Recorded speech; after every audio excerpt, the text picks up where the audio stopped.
Kia ora koutou tawhakahua whānau. Recently I picked up the Canon RF 50mm f1.8 STM for my Canon EOS R. So am I excited? No.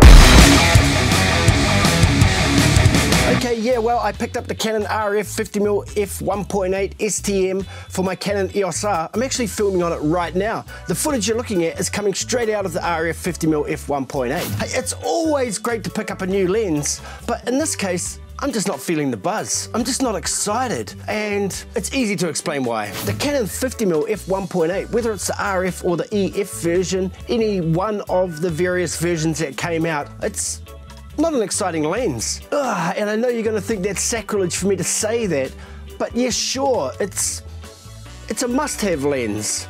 It's always touted as the next lens you have to get after the kit lens. You always get the 50mm f1.8 so you can access that really shallow depth of field and also that great low light performance.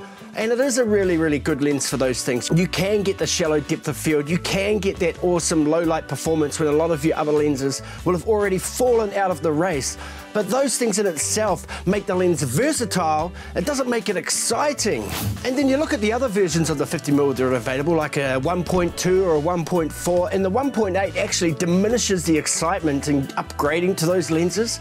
Just for me personally, I find it actually quite difficult to use the 50mm lens. I mean, with the 50mm focal length, it's never quite wide enough when I want it to be wide, and it's never quite tight enough when I want it to be tight.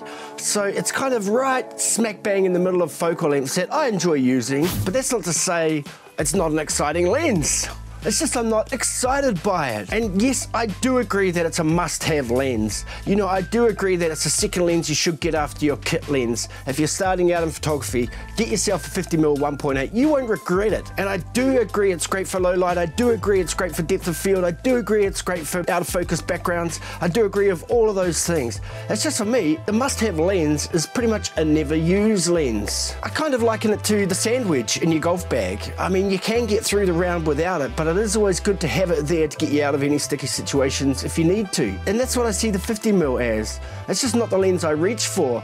I would usually go for an 85 if I was looking for portraiture and I wanted that out of focus background, or I'd use something like a 24 if I wanted more of a wide shot, or even the 35. You will hear talk of people saying that the 50mm on a 35mm sensor gives you the most accurate representation of what the human eye can see, but I call bull on that. I reckon the 35mm is a much better representation of what your eyes can see. The 50mm actually crops off your peripheral vision, areas that you do have semi-in focus when you're looking out of the front of your face. Alright, so where are we going with this video? For me, it's just to say that while I am stoked to have a 50mm again, because I wrecked my EF version, it fell off the bench and smashed right after I filmed this footage here, and so I had to replace it. The only thing for me now is I can't use the RF version on my EF mount, whereas if I picked up another version of the EF lens, then I could have adapted it over to the EOS R. But I really wanted to see how the native, built-for-purpose 50mm was on the EOS R.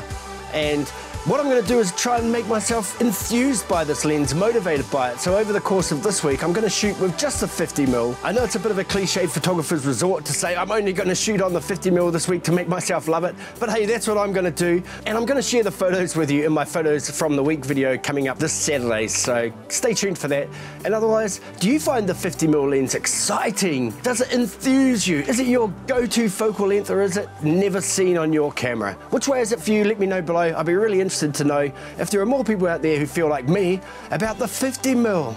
It's just boring. Thanks for watching. Have a great week, and we'll catch you next time. Bye.